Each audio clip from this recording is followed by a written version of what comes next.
আমরা তো নামাজে দাঁড়াবো, আমরা সবাই নামাজে দাঁড়াই। আপনি কেন আসছেন? নামাজ পড়তে। কেন আপনি নামাজ পড়বেন? আল্লাহর সাথে কথা বলতে। কি কথা বলবেন?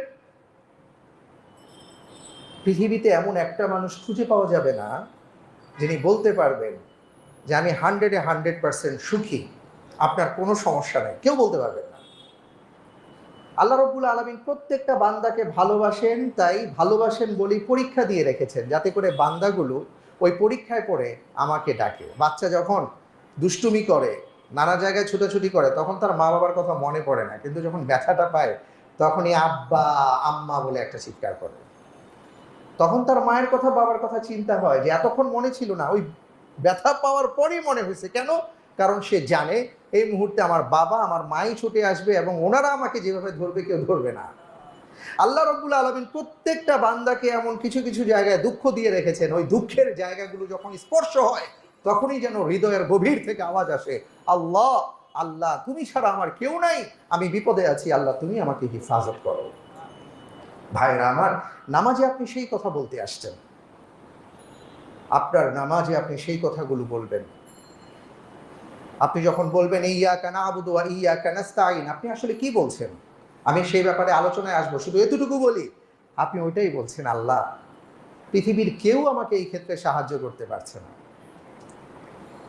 সংসারের হাজার কাজ আমি করি, আমার মায়েদের কথা বলছি, বোনদের কথা বলছি, হাজারো কাজ করেন, রান্না বান্না সব করেন, নিজের হাতে মুরগি কাটছেন, গরু কাটছেন, পোলাও রাঁধছেন, সব করছেন, কিন্তু এক লোকমা তিনি আগে মুখে দেন না। সবার খাওয়া শেষ, তারপরে যদি কিছু থাকে সেটা খেয়েই তিনি তৃপ্তির ঢেকুর তুলেন। তারপরেও দেখা যায় সেই মাকে সন্তানেরা কষ্ট দেয়। তিনি এই কষ্টের কথা কার কাছে বলবেন? আল্লাহর কাছে বলবেন। কারণ আপনার এই কষ্ট বুঝার পৃথিবীতে একটা মানুষ নাই, বিশ্বাস করেন।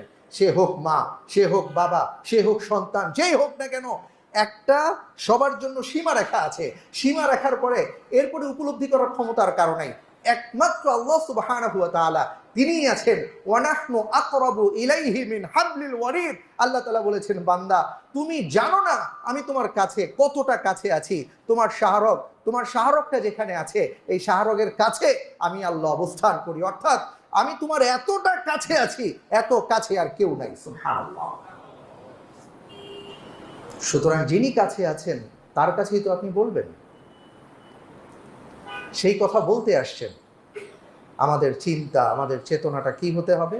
ওই কথাই চিন্তা করতে হবে যে আমি এখন আল্লাহর কাছে দাঁড়াবো। আপনি কোন নামাজ পড়তে আসছেন? যে নামাজের ব্যাপারে রাসূল সাল্লাল্লাহু আলাইহি ওয়াসাল্লাম বলেছেন, আরিফনি বিহা ইয়া বিলাল, বিলাল তুমি আযান দাও, এই আযানের মাধ্যমে আমার চিত্তকে প্রশান্ত করো, কারণ আমি আল্লাহর সামনে দাঁড়াতে চাই। সুবহানাল্লাহ।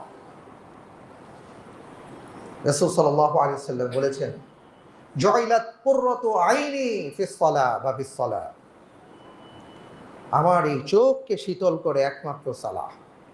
সালাতের মাধ্যমেই আমার চোখ শীতল হয়। আমাদের চোখ শীতল হয় অনেক কিছুতে, কিন্তু শীতল হয় না ১.৫ ঘন্টা পরে সব শেষ, ৯০ মিনিট পর সব শেষ। চোখ শীতল হয় না। আমরা এই চোখ শীতলের জন্য, হৃদয়কে প্রশান্ত করার জন্য কত জায়গায় যাই, কত ক্লাবে যাই, কত দেশে যাই। আসলে কি হয়েছে নিজেকে জিজ্ঞেস করতে পারেন? হয়নি, হবেও না। পৃথিবীর কাউকে আপনি খুশি করতে পারবেন না, কিন্তু আল্লাহ রাব্বুল আলামিনকে অল্পতেই খুশি করা যায়। সুবহানাল্লাহ।